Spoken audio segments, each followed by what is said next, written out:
আসসালামু আলাইকুম।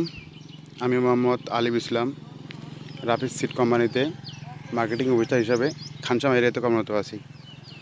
আমি একটি কল্লার ক্ষেত পরিদর্শনে আসছি। কল্লার জাত হচ্ছে রাফিজ সিড কোম্পানি রাফিজ 23। কীরকম গাছ, কীরকম ফল আসছে আপনাদের একটু দেখাবো।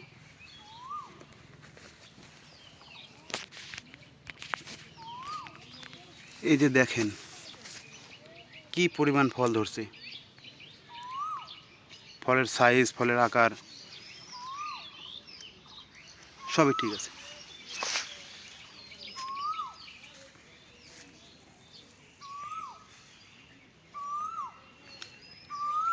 যাদের নাম হচ্ছে রাফিজ 23, রাফিজ সিড কোম্পানির।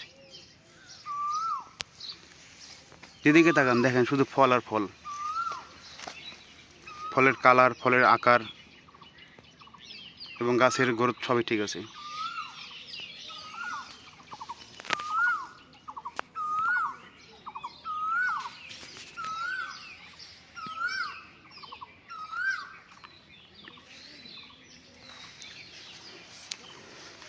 চাষি ভাইরা আপনারা এটা নিঃসন্দেহে চাষ করতে পারেন।